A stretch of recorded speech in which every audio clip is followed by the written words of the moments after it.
This is the 40 Days for Life podcast with your host, Sean Carney.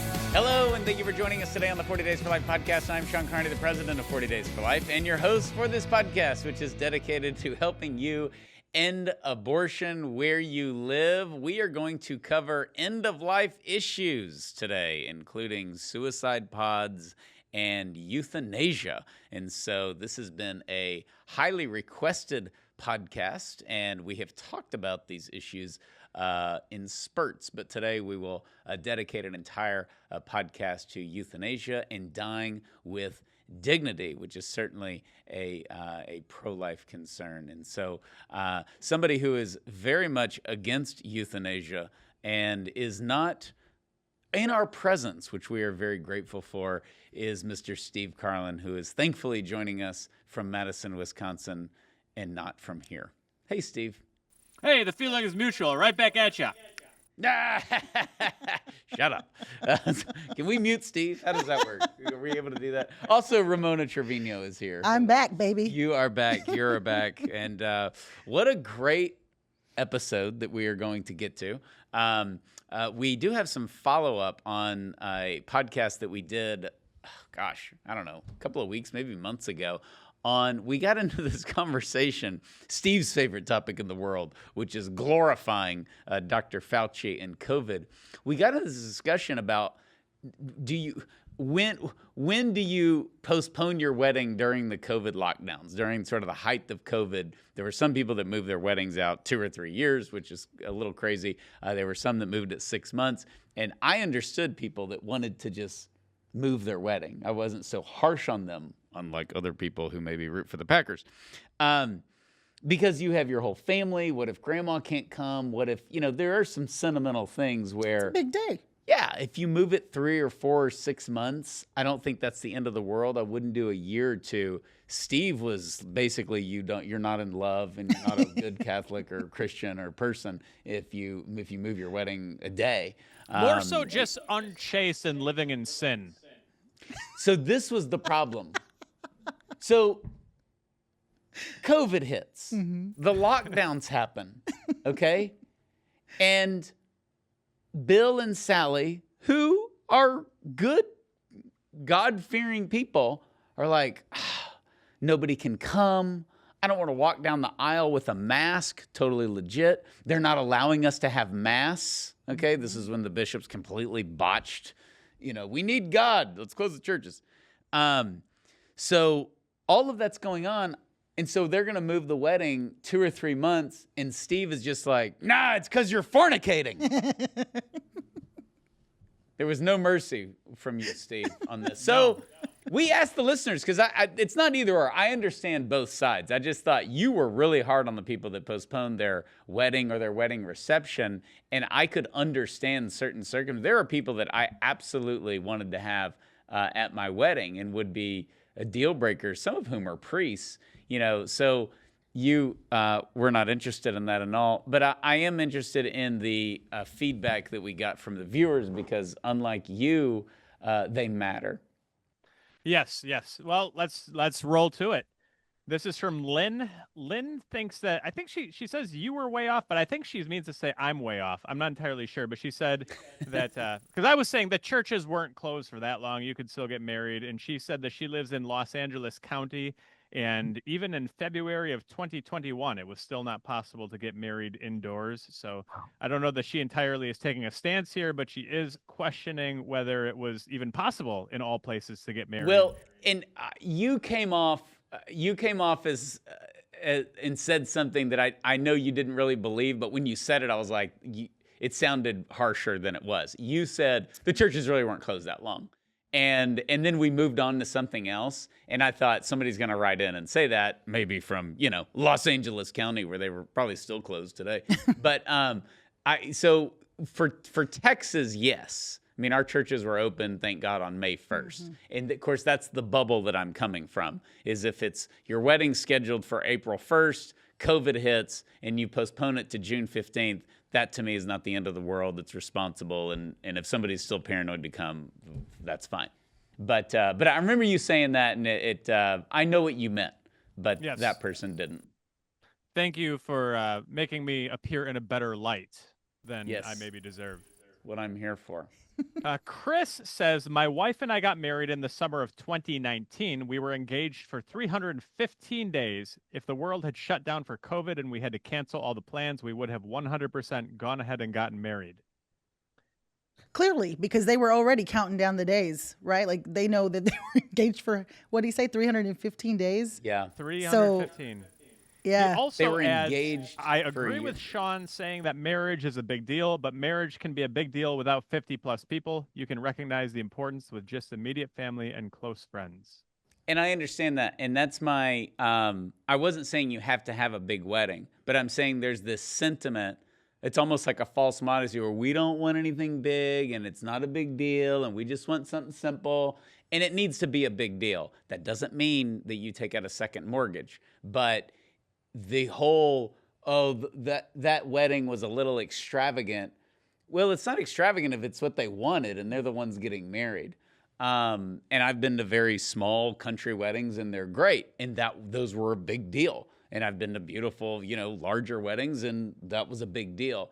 But I do think there's this, I just see people getting married and they're in ordinary clothes. Mm-hmm. And I don't like that. Mm-hmm. I don't like that. Agree. And the backlash to everybody wants a wedding. They don't want marriage. The backlash to that of her dress was $38,000 is, she's in flip-flops. Mm-hmm. And I'm like, this means something. This is a sacrament. Mm-hmm. It's your wedding day. You do it once, most likely. Hopefully. Yeah. Well, not divorce, but I mean, you could lose your spouse and get remarried. Right. But, just this notion that downplaying that which shouldn't be downplaying. And by the way, we don't do that for secular things. It's just the Super Bowl. We don't do that. We're like, no, it's the biggest game of the year. People have parties. It's basically half a level below Thanksgiving is an American holiday. So I don't know. I don't like giving things that are sacred, just, removing them. And frankly, Steve, I don't know if you've experienced it, but as a dad of 8, I've experienced it with having children of just, we had Mary Kate and people were like, yeah, but it's your 6th. It's like, but it's still a big deal. I still love her. It's still awesome. It's still big news. It's like, oh, you've got other kids. We definitely see it. You want to get a little dark with miscarriage, where people will say, yeah, you could have another one, mm-hmm. or you have other kids. And it's just... Or you were only this far along. Yeah, you were only this far along. So I'm a big marriage guy, and trust me, I can outdo Steve Carlin and Steve Carlin wedding rants about how people are drinking beer in the parking lot, or it's all goofy, and it's all about, it's just, but that's what he's really saying is he can outdo Steve Carlin in his ability to stay chaste. No, I'm not. I can definitely do that. That's easy. My ability to stay chaste is second to none, let me tell you that. He can out-chase you. Yeah, that's right. And it wasn't by choice. But, it's one of those things. I just think, of course, that is different. But good chaste couples who are getting married for the right reasons and are having a great wedding, I think that's great. And I don't think the abuse of something should take away from the true nature of it. Anyways, any other feedback? Yes, 2 more. We'll move on to the best and most important feedback that we received. This is from Kathy, who said, quote, I'm on team Steve, get married, end quote. Yeah. I can't argue with get married. I can. Well, I'm saying I can't argue with get married, but I can argue with you want to wait until everyone's there and, if they want to get married at that time, they can get married. But if they don't, because they want grandma there, exactly. I'm not going to yell at them. And And I'm coming from the perspective of a woman. Like you dream about this when you're a little girl and you're planning, all little girl. I don't know if all little girls, but I would imagine many young girls, they dream about their wedding day and what that's going to be like and have, those images in their mind. I would want the people that I want, there and who I care most about to be there, right? And if somebody couldn't be there, it would make me pause and go, wait, what do I do? Let's get real. Your grandma has 10 kids. Her husband is killed in Japan in World War II. She never has another husband. She gives her wedding ring to you, the bride, and you're going to wear it. And COVID hits, and she asks if you can hold it off for 2 months so that she can be allowed to travel. Mm-hmm. And you say, the hell with you. You should have kept your stupid ring. We're getting married now, baby. But I gave you the ring. It was Grandpa Joe's, and he died, in Hiroshima. Well, go snuggle up to Fauci. Darn it, we're getting married. I'm just trying to play out that I can understand how somebody would delay their wedding. And I like how Steve saved the last one and said the best one. And it's, no. with There's Team more. Steve. This is just the most important. Yeah, one. keep going. The most Sorry. important. I didn't mean I'm with Team Steve. I wanted to give a dramatic example to shame you. I'm now done. No, I'm shameless. That's not going to work. There's nothing, you would just tell Grandma, get over it. Yeah. Get over it, Granny. All right, Marlene. The ring says, was ugly anyways. We didn't want your ring. It was low class. Marlene says, I think we would not have postponed the wedding. I think we would have gotten married and would have organized a big party when the restrictions were lifted. The only people that would have stopped us from getting married if they were not there for the wedding would be each other and the priest. Would need a witness, though. So sacramentally, that's not possible because you need a witness. So in that case, you wouldn't be married. But I know what she means. Okay, maybe that, I don't know the family situation, but your mom? I know. Yeah. Okay, Steve. One time, who was that, Marlene? Yes. Okay, we got to call her out. One time you called me out, and it was really funny. Because we were doing a fasting podcast, and I said something like, we were talking about how overindulging in food doesn't really make you happy, and I was like, it makes me happy, I feel great after I stuff myself with Mexican food, and you're like, you really don't, you got all serious, and it's true, right? Because then you regret it and you feel like crap and all that stuff. This is the unrealistic scenario that she's saying she would do. She does not need to tell her parents this unless her parents are like in prison or something and she doesn't want them at the wedding. So if that's the case, that's different. But I have to think that there's somebody in her life that she would absolutely want at her wedding. But that's not. I think So- that's. But that's not. you would I think think. that's not the question. The question, obviously, everybody wants the people at their wedding. The question is, what weighs heavier on the scales? Having everybody at the wedding or not being able to get married until further notice? No. It's not having everyone at the wedding. It's if I got married and my mom was like, hey, I can't come. You have to do it a month later or a week later. And I said, forget you. That would destroy the relationship with my mom forever. And then it would definitely kill the relationship with my wife and her mother-in-law forever. Every Thanksgiving, every 4th of July, that ship has sailed. And so what I'm saying is there's a practical element to this, that there are 2 or 3 people. If Mary Lisa's parents couldn't have been at our wedding, we wouldn't have had it. The only exception to that is if they said, we want you to do it without us, right? Like Yes. that would be the exception. Or you're at war or whatever. And I know we were kind of, I know we were in the unknown and it's all that. But I think we didn't, if we're going to stop the curve, we're going to flatten the curve, there was this 14-day thing where, okay, you can understand. Now, once they went berserk on us, I can see people just saying, all right, forget it. We're getting married. But I just think it's easier for people who aren't in the scenario. I sound like at a BLM conference. Until you've walked in their shoes, Steve, I think it's easier, the married already, to say, all I needed there was Mary Lisa and a priest. It's like, Mary Lisa would have killed me. I would have killed me. My parents would have killed me. Her parents would have killed her. I just think that there's a realistic, if you put yourself in their position, because Steve, you came down hard on people that postponed their wedding, and apparently everybody you knew who postponed their wedding was a loser. So I don't blame you either. I'm sure I would share that opinion if I knew them. And I don't know anybody. This is a rare thing. I guess we're too old. We had some cousins get married, but that was after COVID, and I didn't know anyone who got I didn't know anybody who was getting married during that time. So I just understand. I understand the delay. I don't want to be too. COVID was a weird thing. I think we get a little bit of a one-off. Look at all these doctors and scientists that are apologizing now, saying, I was wrong. I misled you. It shouldn't have happened. You know, I don't know. I just think we should have a little mercy. Yeah, I agree. We have one more response, and I don't know. This doesn't appear to be taking a position on the issue, and I'm not really sure what the point is. But somebody whose screen name is there's no name here. It's just a YouTube handle, Debuffy, and he said, "Well, I'm in my late 50s and I've never been married, and I'm happy being single." I don't know. I don't know.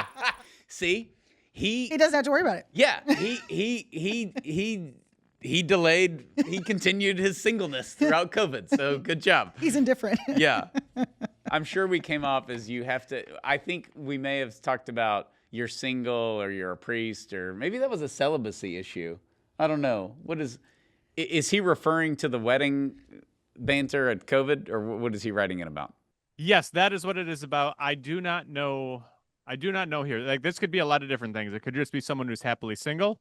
It could be someone who's not on our side and disdains marriage. The world is our oyster. I don't know what we're getting at here, but I wanted to share it. I'm glad he's happy. It also could be something like a bot where they just post that on every web page. And it kind of applies somehow. I'm if 50, I'm marriage single. in the title, I'm right? 50, I'm single, and I'm totally happy. The dead internet theory that most of the internet is just robots talking to other robots. Okay. Allow me, since we're already in a controversial topic, to tell. Yeah. This is supposed to be funny. Okay? Do not get offended. Anybody who's watching or listening, I have a funny euthanasia story. Okay? I am serving Mass. I'm a junior in high school. My best friend Chris Street is 1 1.5 inches shorter than me. I always mention that since he's my best friend. We're serving Mass. There's a super funny Irish priest. And it's January. It's around the Roe v. Wade anniversary. So boom, great pro-life sermon. Compassionate, direct, totally pro-life. Okay, great sermon.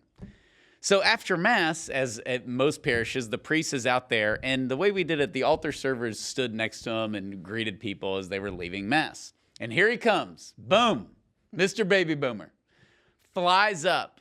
There's kids around. It's just a nice atmosphere, right? He's ticked. Goes right up to the priest, points in his face, and he's probably 78 or 80. Okay, so he's not a boomer. Okay, he's World War II generation. Ranting and raving. Okay, the church needs to get out of our bedroom. The church needs to get out of politics. You can't tell us what to do. Women have rights. How dare you? And he's cursing. Okay, so it's kind of like, all right, let's keep the peace here. And the church has no business teaching that abortion is wrong. It needs to reevaluate the teachings on abortion. So the Irish priest says, well, that's really something. That's really something. But the church does need to, in fact, teach against abortion. But I do think after meeting you, we should reevaluate our stance on euthanasia. Died. Absolutely died, and he just beelined it out. He could not believe what he heard. So it's a good point there. Now run along. The Irish say run along, and there's all these quips that the Brits have where it's just so belittling, but it sounds nice. And the Irish have their version of that, and run along is one of them. We don't do run along enough. Run along. Go on with yourself and run along there now. So I would have liked to have had that in my arsenal about 3 minutes ago when you were trashing my marriage during COVID stance.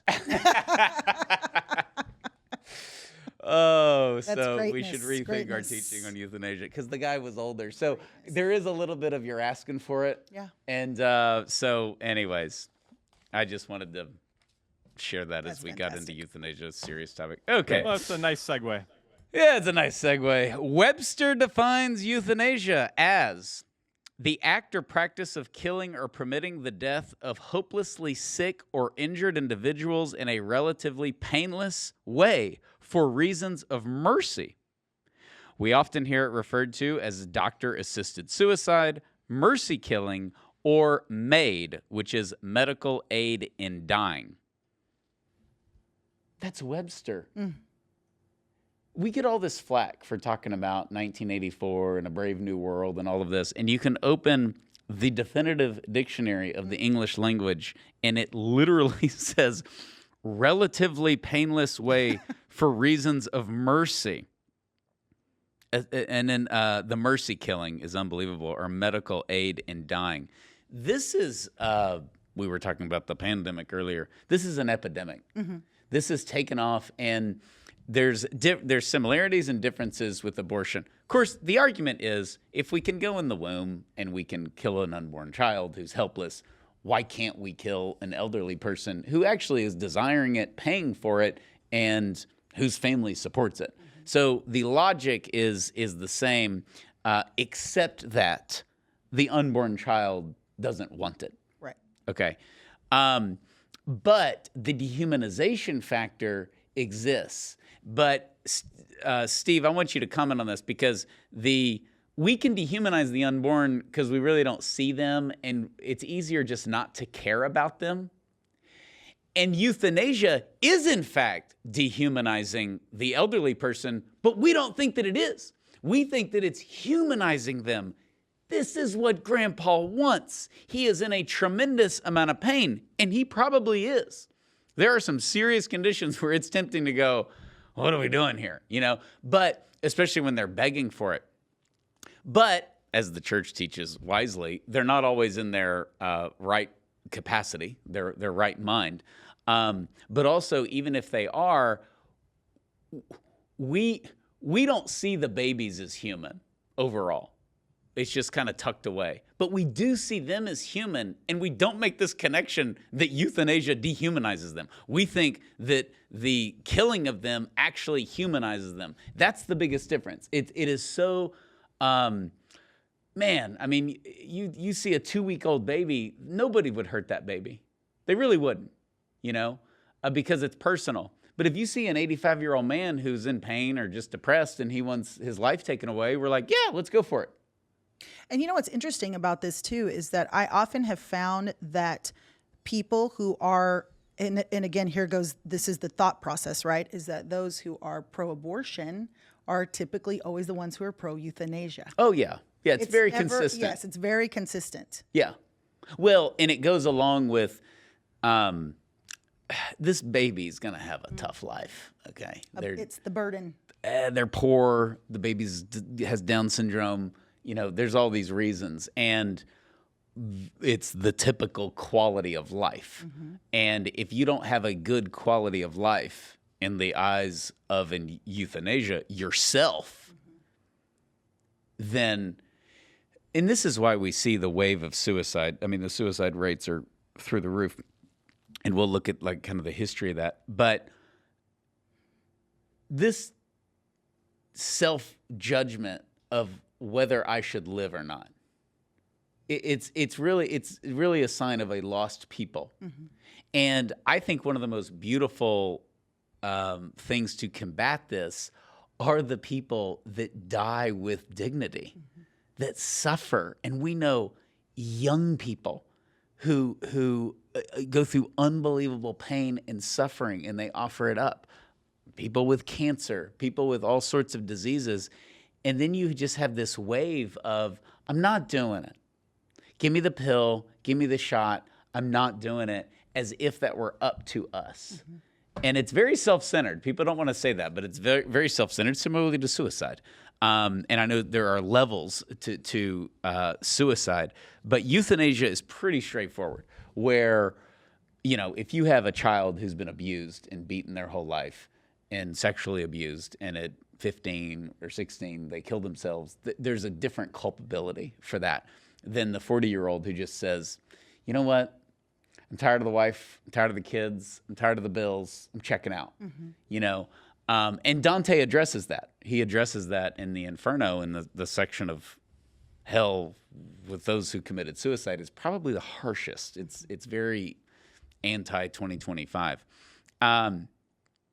But let's do a little bit of the background, Steve, as far as the context of this used to be frowned upon, and now it's really popular, I would say, and it's popular among those who promote the misguided mercy. Well, we've taken for granted in so many cases that we live in a civilization that has been based on Judeo-Christian values.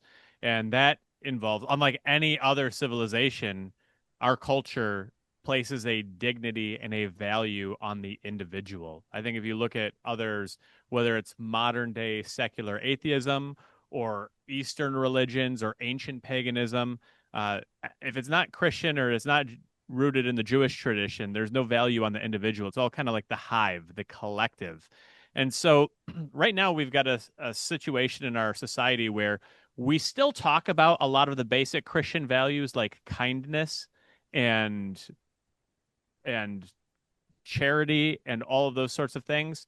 But when they're stripped of their fundamental character, of the dignity of the individual as created in the image and likeness of God, they can be really turned around and used for some terrible things. And so while it wouldn't be nice to suffer, or it wouldn't be nice to let this person suffer, or it wouldn't be nice to let this baby be born with an abnormality.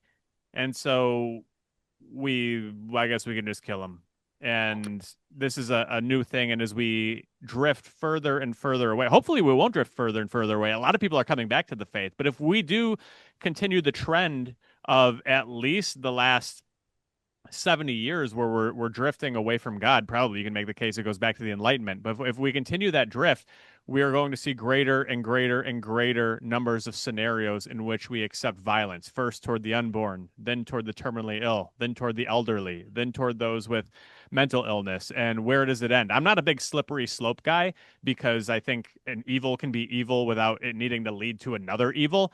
But we are going to continue to see an avalanche of acceptance of killing in all sorts of different situations. Yeah, and the Romans and the Greeks debated this, but 1870 is kind of the turning point. He's a non-physician, got his name, Samuel Williams, 1870.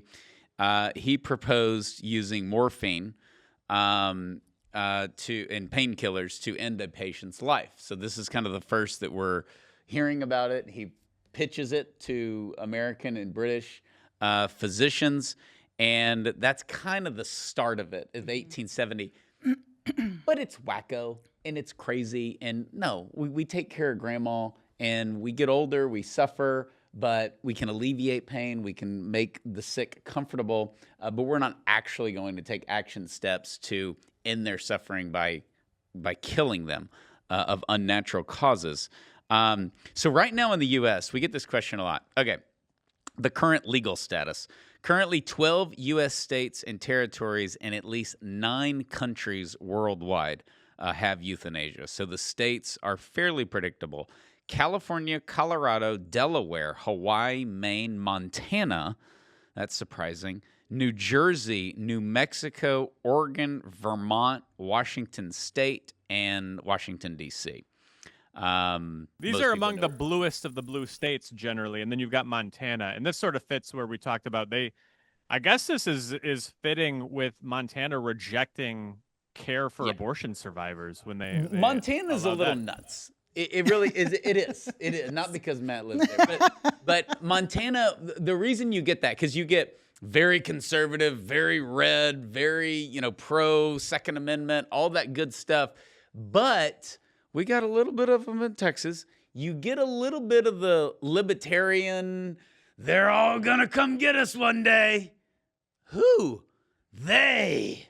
Specifically, you know who. Have abortions, kill grandma if you want. No government tells me what to do. And that can work in the positive for sure. And it can definitely work in the negative. And here it works in the negative, obviously, in Montana.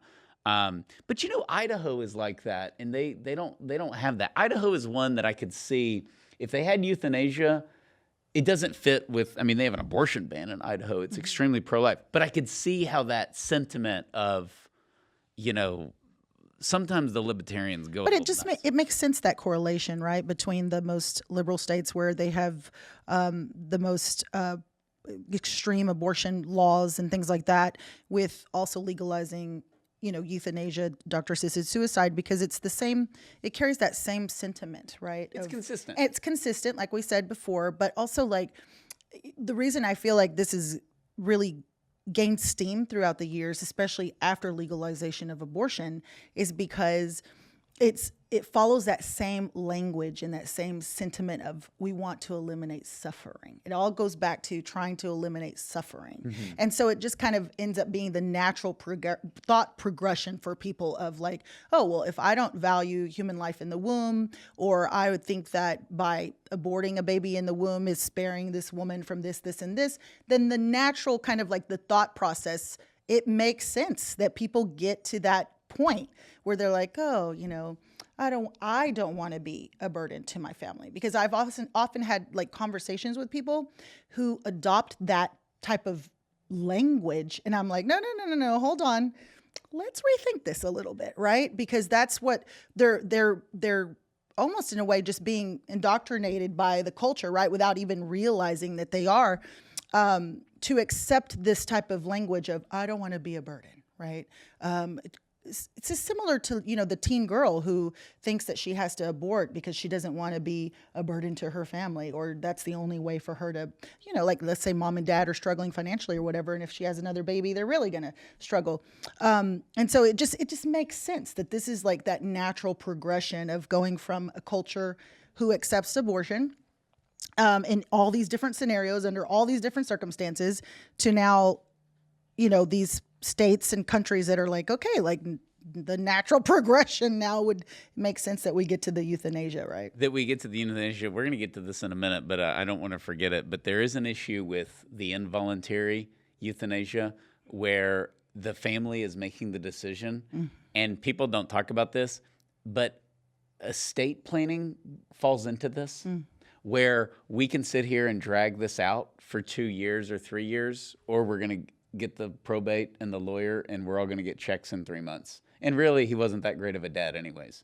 And I've known people like this, but this can play out where all of a sudden, oh, okay, it's the end of life. Well, it's really not his end. He's just going to kind of suffer. He may live 6 months to a year, and then one aunt is like, hey, why don't we just end this? This is what he would want. He's suffering.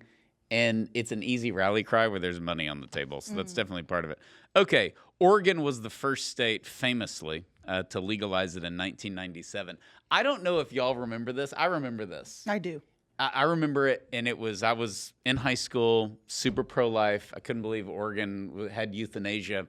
But do you remember the cultural backlash, even on Saturday Night Live and things like that? The Dr. Kevorkian jokes, that was all real. Yeah. And it was like, what are you, Dr. Kevorkian? That was like a thing. I mean, even in our football locker room, we were talking about Dr. Kevorkian. It was just one of those things that was so outrageous at the time. And I have to say, maybe I'll just sound naive. If you go back to that moment, 1997, it's amazing the lack of progress the euthanasia movement has made compared to other movements. So if you look at how, and I credit the pro-life movement, I credit the church with that, and even medicine. I know medicine is a big part of the problem here, but they've also been part of the solution.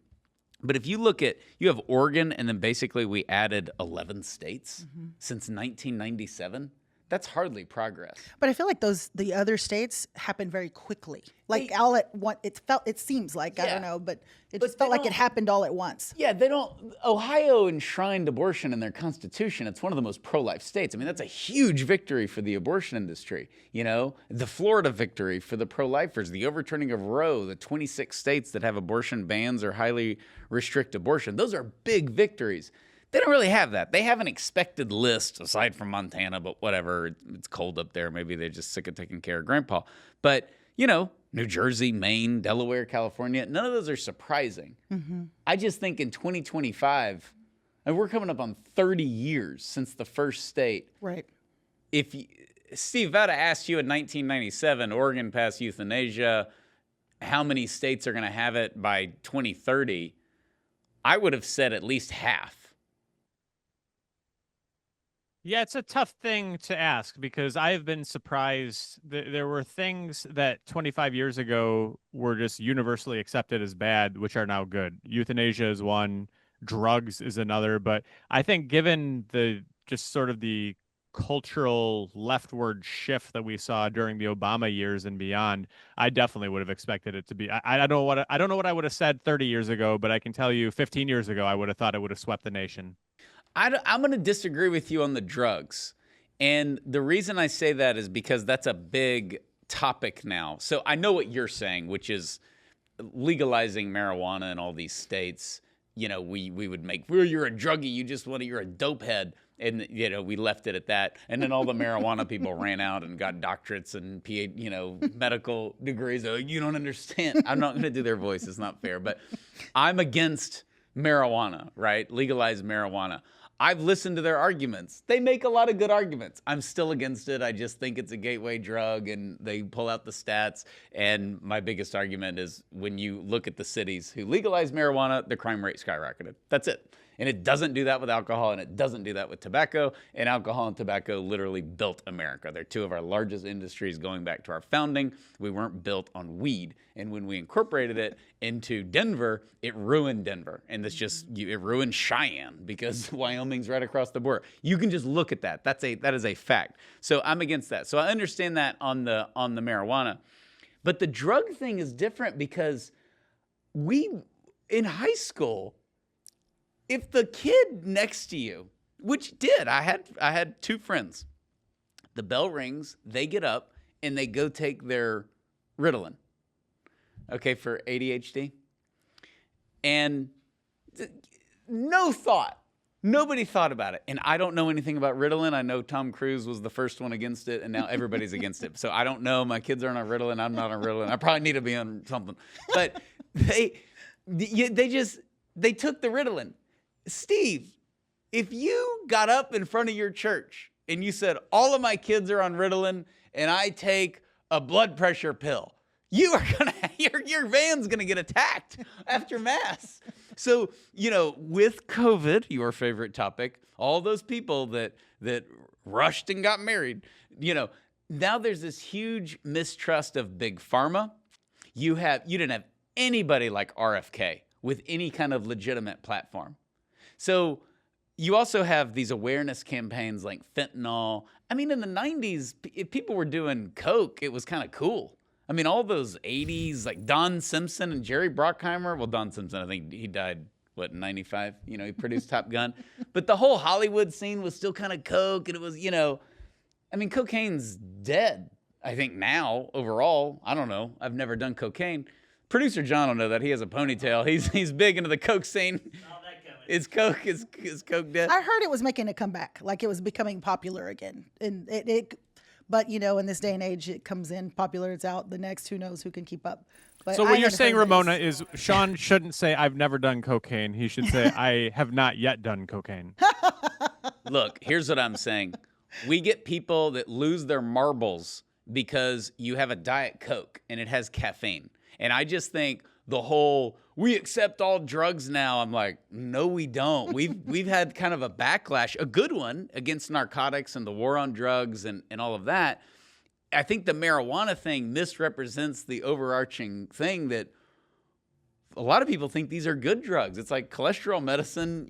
Some doctors will be like, that's keeping America alive. I don't know what you're saying. But, we are more skeptical of pills than ever before. And I think that's a good thing, but I just disagree that when it comes to euthanasia, to put that with drugs, because we're not as skeptical of euthanasia as we are of pills at all. Yeah, it'd be really interesting for lobbyists or somebody to that effect to take a look and dig in and find out why it hasn't spread to more states, because you would really expect, I mean, what are these lists? We got the list of states and they're generally far left blue states, but you don't have, it looks like we've got the West Coast. We've got the Midwest is what's missing here. I'm surprised you don't have Minnesota on here. I'm surprised you don't have Michigan on here. I'm surprised especially that you don't have Illinois on here. Yeah. Well, and Massachusetts is not on here. That's shocking. And not to cut you off, but the other thing is I'm just surprised more people don't want it. We stick our old people in nursing homes. Why do you want to have to keep going to see these people? Once they get sick and you're like, Grandma, do you feel good? Oh, I'm kind of tired. Do you want to go to sleep for a while? Yeah. Doc, she said it. She signed the doc. Let's go. Yeah. We don't really have, this is a tragedy, and part of it's the nature of our society where we live apart because of our economy, but we don't take care of our old people in our homes anymore. They're in nursing homes, and I'm not blaming people. That's just the way it is. But to me, that leans more towards pro-euthanasia stance out of compassion and, frankly, convenience. And cost savings. Yep. No, yeah, I don't know if any of you have had to deal with this lately. I haven't had to deal with, but I've seen the cost of having someone in a nursing home is outrageous. It is unbelievable. And that's why what the general rule is when you turn 60, you should buy long-term care insurance. Yeah. Right when you can get it, and just have long-term care insurance, because it will break your family, and in case you need it, not just for a nursing home, but just any kind of care, you need to get it because it's coming. Okay, sorry, I'm skipping ahead. I'm skipping around. What's going on? All right, voluntary versus involuntary. Voluntary euthanasia is a deliberate act to end the patient's life with the informed consent of the patient. So I want this, and of course, the official written word of the Catholic Church is teaching on this is you're not in a great state of mind. Mm-mm. You're in a clear thing of mind. Same as if you enter a marriage through pressure or manipulation. It's like, what are you talking about? You were 24. You were happy. You said he was nice. He brought you flowers to the office. And you're like, no, you don't understand. I was no idea what I was doing. And it's the same here.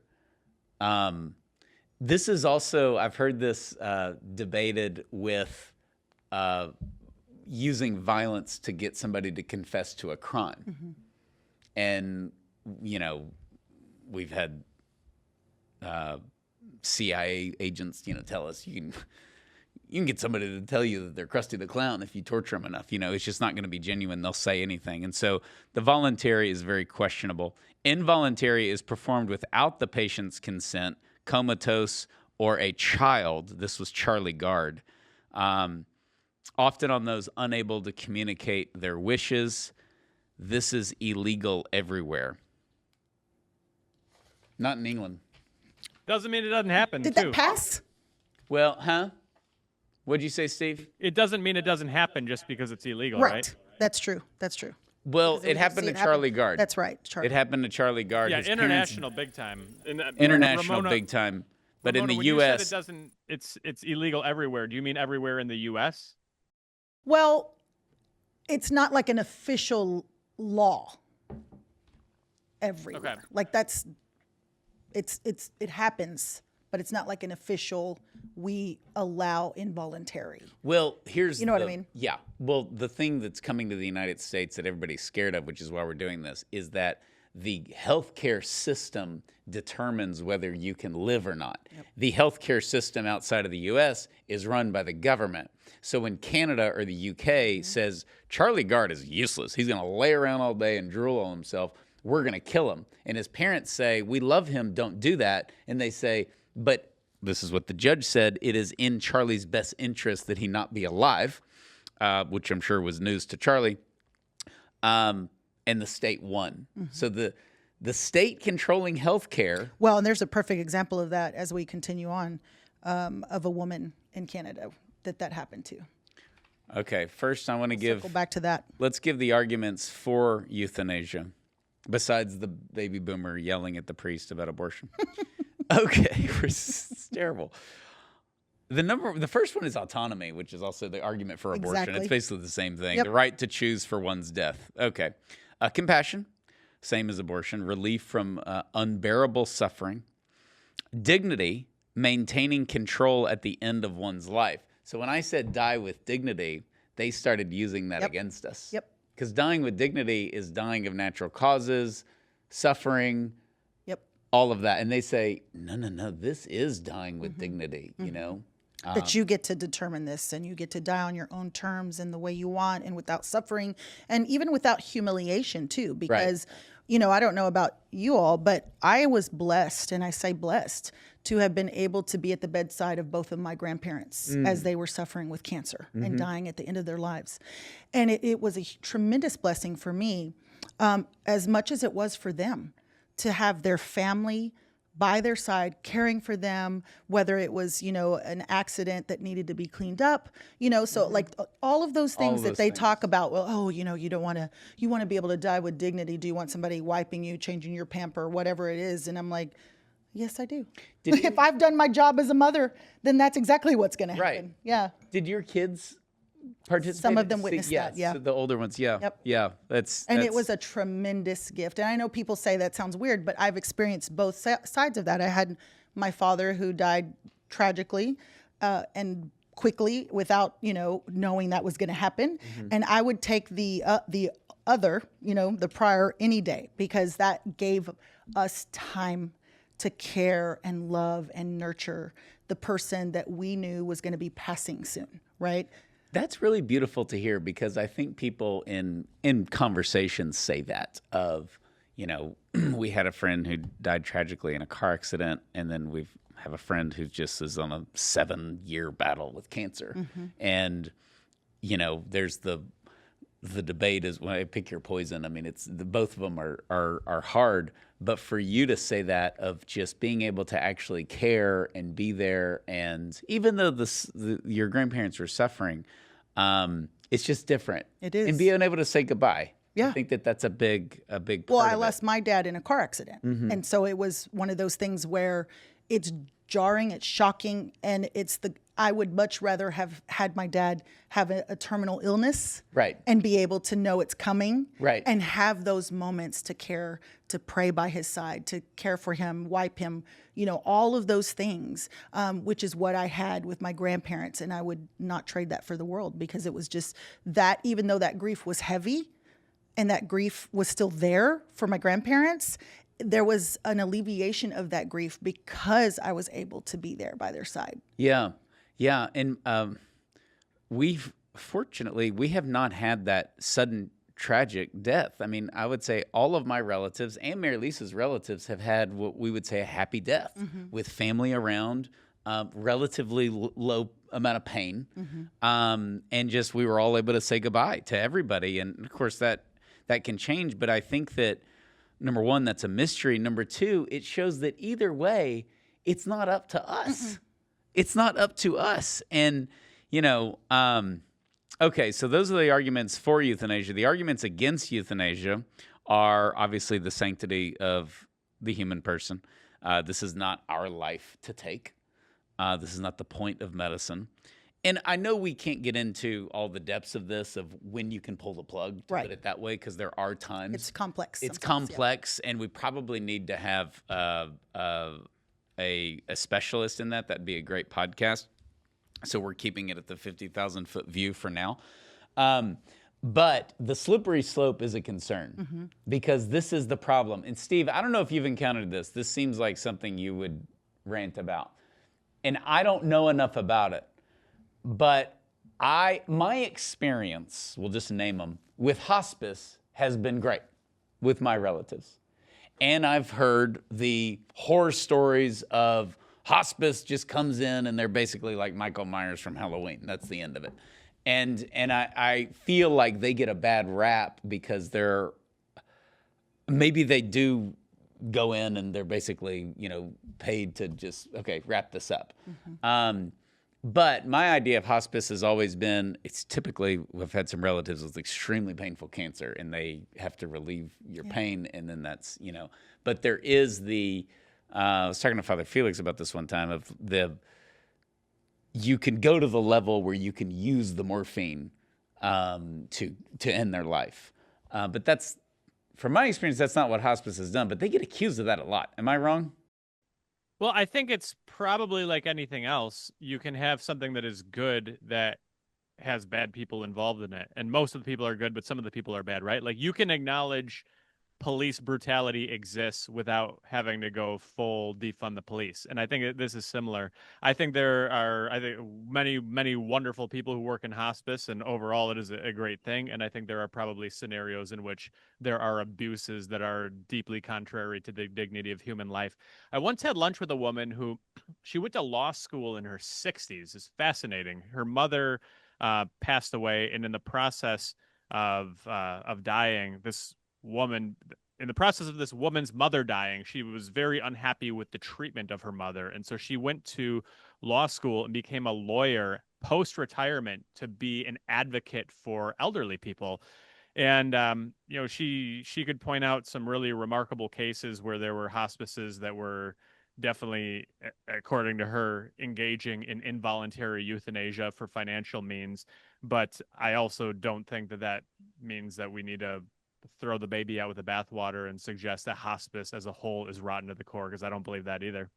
I don't either. I just think that that's why I wanted to say that. I just have a lot of people say that. And thankfully, our experiences were good.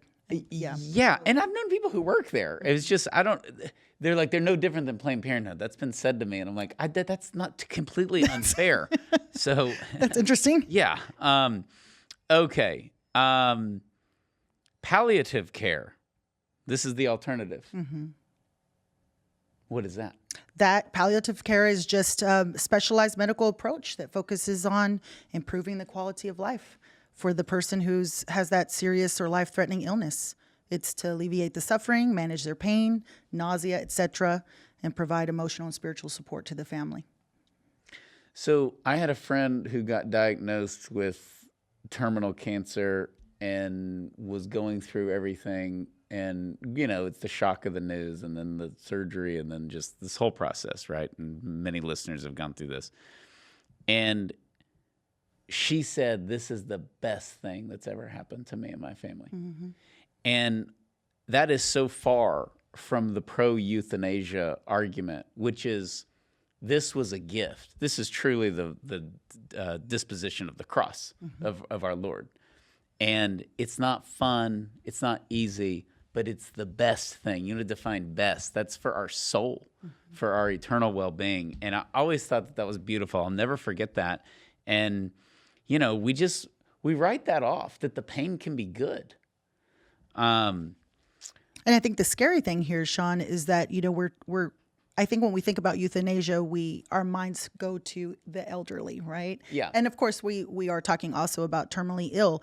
But in Canada, it's always Canada, March 17th, which I thought was just such a random date. St. Patrick's Day. Yeah, March 17th, 2027, they will expand MAID, which is medical aid in dying, to those whose sole condition is a mental illness. But everybody's going to be dead because now mental illness is everything. Everywhere. It's everywhere. It's everything. No one defines it. It's always you have it after something really bad happens. And the problem with mental illness is that it exists and it has to be treated. But it's now being abused as an excuse for any and all behavior. And we didn't used to do that. Mm-mm. We didn't used to do that. And too many of the times, and you see it with the it's always one extreme or the other with the school shooter or the mall shooter, which is that dude was off. He was weird. He was on his own. The neighbors didn't like him. The parents didn't like him. He locked his room every night, and no one said anything. Mm-hmm. And then this happens, and no one's shocked. It's either that or he was the sweetest boy in the world. He would have never hurt a fly and all that, and he must have had mental illness, and well, my theory, or I don't know if you would call it a theory, but I think it's kind of makes sense. The further we drift away from God as a society, the more that we don't believe in evil. We Yeah. don't believe in, the demonic, right? And so Right. everything is mental illness. Right. Everything. Which to me is like offensive to those who have mental illness. It is. And It's who very choose to do the right thing. because but I don't want to shoot up a school. Right. I'm just a schizophrenic or Yeah. whatever it is that Or you're I suffer struggling from with. depression. Right. Like you still, love Jesus, or you still love your neighbor, and you wouldn't do something like There's that. just a lot of depressed people that don't want to shoot up a mall. Right. And that's just a fact. The violence is the evil part, that you want to do harm to somebody Right. and then yourself. And that is that is definitely a dark point in our culture right now. Okay. This I've never heard of. A sarcopod, aka suicide pod. So the sarcopod is a machine or a euthanasia device that contains a detachable capsule mounted on a stand that contains a canister of liquid nitrogen. The person releases the canister and then dies by suicide through inert gas asphyxiation.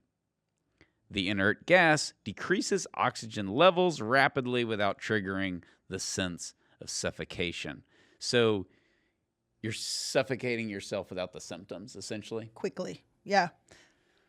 And it's Jesus. sarco short for sarcophagus. That's how he That's how they came named up with with the it? name. Yeah. Invented by Philip. Is that Nietzsche? Maybe? Is that how it's Nietzsche? pronounced? Looks like Nitschke? Nitschke, but not like the Packers linebacker. Not the Packers linebacker, Steve, German for the philosopher. love of Sam. Gotta go I on the knew he record was going to here. bring Don't up the sully Packers the name. linebacker. Ray Nitschke, was that him? He was the Yes. linebacker.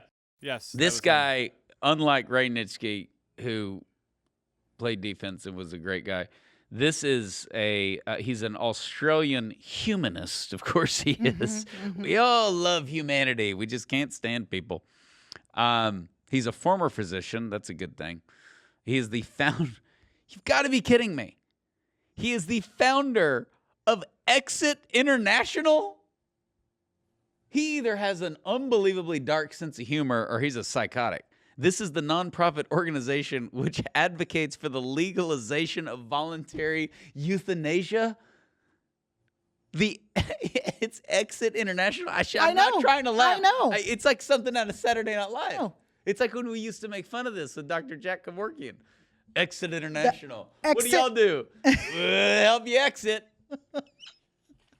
Through this in the sarcopod, the sarcophagus pod. Yeah.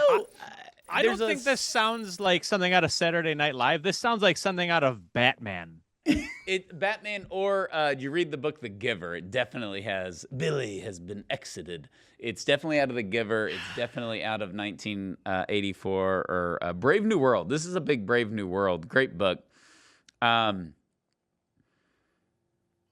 I guess there's a lot of issues with the name, but exit also implies that there is a world we are living in that we can leave, henceforth a world that we will go to. So I think he should change the name because I agree. it gives a suggestion of eternity.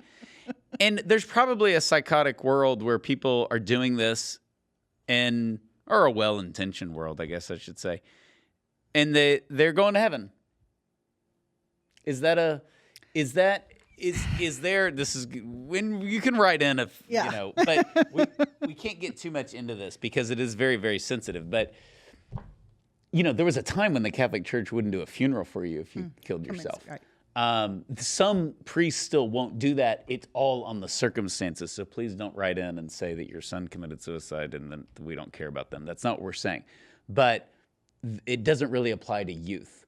But I remember we had a suicide in our community of a teenager, and the priest gave a beautiful sermon, one of the best I've ever heard. And he said, he was talking to the kids because he was worried about a copycat, Right. which happened 2 weeks later. Oh. So in the sermon, he said, what he did was not right. Like, that it shouldn't have happened. That's not right. That's not the way we deal with it. And this kid had a very rough life, and there were a lot of things going on. So I don't think he's culpable for it. But the notion that suicide is a sin, just as adultery is a sin or anything else, I would say is pretty much lost outside of Catholic teaching that people don't know about. Right. And it's because it is a sensitive issue, and it should be, because it's affected a lot of families. It's affected a lot more families. Yeah. We're killing ourselves way more than we used to. Mm-hmm. I mean, that's just a fact, and it's a very scary fact, and it's what you get when there's no meaning or just, life without God. One of Winston Churchill's adult children took their own life, So anyways, a lot of people have been through this. Okay. Sarko in the news, a BBC headline from June 3rd of this year.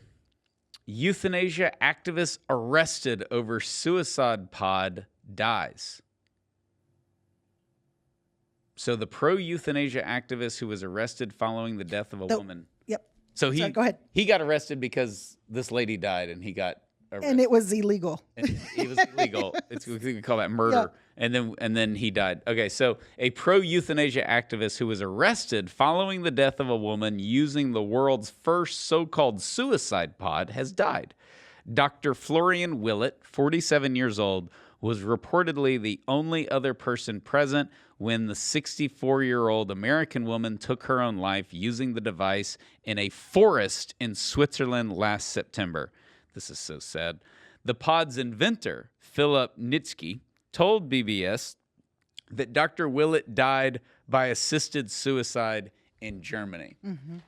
So I think the story of the first American woman may have taken a place a couple of years ago, but it re-entered the news as of late because of this Willett, Dr. Willett, who just died by assisted suicide in Germany. Well, if you invent the suicide pod, you obviously can get into the mind of somebody who would want to use it, and that could probably show that you have some desire as well. Right. And then you're literally living in a world of death. You're trying to encourage death. The guy that invented the hydrogen bomb killed himself, but the guy that invented the suicide pod. Well, this doctor, Dr. Willett, is the one who assisted this American woman. Yeah. And then he later, he's not the inventor. Right. Yeah. But he later ended up ending his life, taking his life recently by assisted suicide, which leads me to believe or speculate that it was because he would possibly be charged with murder. So he just thought, I'm going to take the easy way out and go and off myself in the suicide pod or whatever. I've had some generation younger kids and people in general of go out your own way. There's kind of a little pride there of like, they choose how they go out, and we don't really choose how we go out. This isn't storming the beaches of Normandy knowing, I may not be out of here alive, but this is what I'm doing. This is different. Mm-hmm. This isn't the early church where you're fed to lions for your faith. It's a cop-out. And we don't want to label it as that, but that's what it is. And to me, it is the tremendous pain that it causes families is through the roof. And there's a meditation on Dante's part with suicide, because he really gets into the psychological part, which is I don't want to get too technical, but in a true suicide where they're fully knowledgeable what they're doing, they know the pain that it will cause, and they don't care. It makes it more malicious. Yep. And I don't think we like to talk about this side of it, but there's a whole slew of people that will talk about the other side, which is, of course, it's tragic and it's awful, and what led to this, and who's to blame, and what could we have done. And there is just such a shielding of culpability where it's like we talked about on previous podcasts. You're just not able to save everyone. Like in the end, people have choices, and they can do things, with their own life, including take it. And if you have the freedom to do that, you're culpable for it. And it's why I was so proud of that priest for saying this is not right. Like the kids, because everybody's praising it and, all that stuff. And it cannot be glorified in any way. It's the worst thing in the world. And not only are you putting your own soul at danger, you are absolutely wreaking havoc on the family. And there's just, it's just, I don't know. We don't get to do it. We don't get to just check out. No. Okay, so Live Action reported that Let it be said, if you don't mind me go ahead. interrupting. Sorry. Sean. I forgot you were there, Steve. It's easy to do. the going out your own way it sounds nice in theory too, but if anyone has perhaps worked in a nursing home or a hospital or been around death, there's no such thing as going out your way. It's a nasty process that we all are going to undergo one day, but it's not a nice, tidy little thing as much as we might like to say it is in the sarcopod. Well, but I think that they think it is in the sarcopod. I think that somehow suicide has been associated with painlessness, and that it's the easy way out. And you go to sleep and you don't wake up and all of those things. And, I don't know. I just think that. Well, when I want to get into the mind of the pro-euthanasia person, right? And I want to just kind of get into their mind and ask, okay, what have they seen? What have they dealt with that makes them pro-euthanasia, right? Because I would think there was some sort of experience in their life, maybe with death, maybe with a loved one or something, in where they're trying to avoid some type of scenario, right? Like they're, again, taking the easy way out. I think about all the family members in my life who have passed away, and never did I have an attitude of, I don't want to die like her. Like, I don't want to, before I get dementia and lose my mind, or I've had loved ones that have died from dementia, Alzheimer's, cancer, like all these different scenarios. And I've never said or looked at their lives and their deaths or be at their funerals saying, oh, if I get to that point, just kill me or let me kill myself. Yeah. You have to wonder, what is it that you experienced, right, in your life that would make you have that attitude about your own life and your death? I think it ties into our worship of the youth and our worship of health, and that, man, I don't want to end up like that. Mm-hmm. Well, what if you do? Like, what's wrong with that? I mean, are we above suffering? Or even maybe people around them who have never made them feel worthy of life and shown them that they matter. Yeah. But this is, okay, to your point, I understand the pro-euthanasia person, the old school one, the 1997 version, because they would have these scenarios like the 14-year-old rape victim, and you want to force her to carry a baby, mm-hmm. and the baby has a disease, and you're just sitting there going, okay, just have an abortion. Like, pro-lifers just fold. Oh my gosh, it's terrible. They have those. Yes. They've got some messed up stuff that I've heard, and I'm like, all right, man, I'll choke him myself. You got me, because it's just all these medical things you've never heard of, right? But that's still wrong. But that's what they do. They tug at the heart. Mm-hmm. And every hour, their nervous system is attacking them, and they're, and you're just going to make this go on, and they're going to be dead in 3 weeks anyways. And they just have these scenarios where you're like, okay. But to your point, it is inevitable that this translates into mental illness. I don't feel good. My boyfriend dumped me. Mm-hmm. My parents are getting divorced. It's like the woman crisis pregnancy. Yeah. It is so, I'm saying all this and we're sharing a few dark examples, but I'm really edified by how the lack of progress the euthanasia movement has had. Mm-hmm. It's pretty amazing. When you compare it to other movements in our country, the pro-life movement has made huge advancements. The pro-abortion movement, until recently, made huge advancements. They had politicians advocating for abortion at 40 weeks. They could have never gotten away with that at 1997. Certainly, the homosexual movement has been all but completely victorious on most fronts. They're having PR problems recently because they have no temperance. But we have gay marriage. Everybody accepts it. Everybody moved on. The trans thing had success before it had great failure. That's more of a flash in the pan. But the problem with that is they went after kids. And the euthanasia people have never gone after kids, except for Charlie Gard. And the world came down on England. Yep. The world came down on England. Nobody was really defending them. But the trans people went after kids. The homosexuals went after kids. And that was that hurt them as movements. The euthanasia people have never done it. They've been very disciplined. Mm-hmm. And, we'll see how far that goes. Yeah, how it plays out. Okay, real quick as we wrap up, Live Action reported an autistic woman in Canada was approved for assisted dying as her family fights for her life. In the article, we're quoting, the court battle for a young autistic woman in Canada continues as she again has been approved for medical aid in dying a month after a Canadian judge halted her death. Her father said she was approved by 2 doctors for the medical assisted death due to her autism, despite being in good physical health. Mercy. Another 2022 headline says, woman featured in pro-euthanasia commercial wanted to live. That's also in Canada. Say friends. So this lady in Canada wanted to live. Well, that's what her friends are saying, yeah, despite having been featured in that pro-euthanasia commercial. She's 37 years old. She's in this glamorous pro-euthanasia commercial and only opted for assisted suicide after years of trying to secure proper health care. Mm-hmm. The woman named Jennifer Hatch said, I feel like I'm falling through the cracks, so I'm not able to access... So if I'm not able to access... Oh, I'm falling through the cracks if I'm not able to access health care. Am I then able to access death care? And that's what led me to look into medical assisted death. That's what she told me. I think a lot of this comes down to, we talked about the pro-euthanasia talking points and the pro-life talking points on this issue.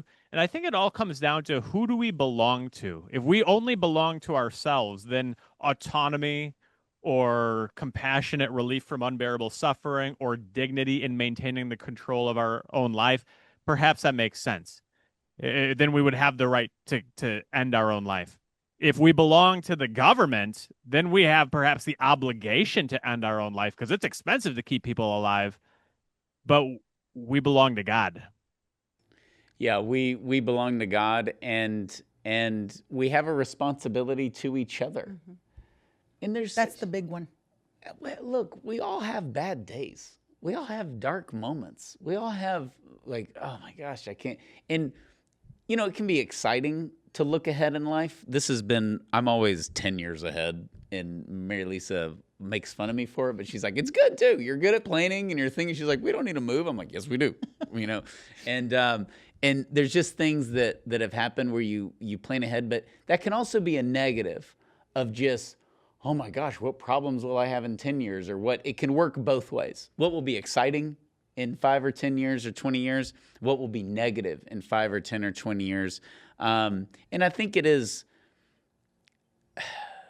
I say this at 43, so I'm sure people are going to ridicule me, but I don't fear getting old. I think there's this negative thing, I just don't want to get old. And I'm looking forward to being 60, looking forward to being 70. I'm looking forward to grandkids. I'm looking forward to, I don't want to get sick. I don't want to, suffer a lot, but I know I'm going to. Right. I mean, okay, look at what we just had for lunch. That was amazing. That's definitely not going to help. But that macaroni and cheese was just gold, okay? And I'm not going to regret it at 85. So there's just, you can't get overwhelmed by life, and it's amazing. Pope Benedict actually talked about this in the great book, Jesus of Nazareth, where the human condition's ability to cope. I mean, look at our Lord, what he can cope with, the physical abuse, but the internal abuse, the rejection, the humiliation, and just his ability to, coping is sort of the initial thing of just getting it together, and then turning it into a virtue and into fortitude and into Christian charity and mercy, but just being able to move through life. And this whole notion that things get hard and you just cop out, and it is hard, and we have more resources available now, too. I think it's wonderful. I know a lot of people who do a lot of work with the PTSD for soldiers, in combat. And this is needed. This is not, we brush it off, all mental illness or any struggle. But this whole, I'm lonely and I don't feel good, or I want attention to myself, this has grown in popularity when it comes to particularly suicide or what's happening in Canada, where I just don't want to be around anymore. And so going ahead and, euthanize me.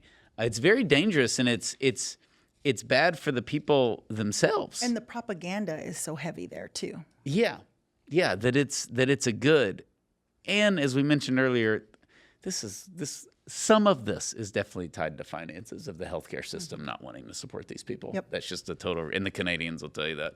So will those in the UK. So, okay, we're a little long. So thank you, Steve. Thank you, Ramona. Please rate, review, and share this podcast and post on the YouTube page any other stats or examples that you have. We kind of focused on the euthanasia part, a little bit of suicide, but we're going to cover more of these type of topics in the future because we get a lot of questions about it. So if you have a question or comment or criticism, please email us, excuse me, at podcast@40daysforlife.com, podcast@40daysforlife.com. Thank you, and God bless you.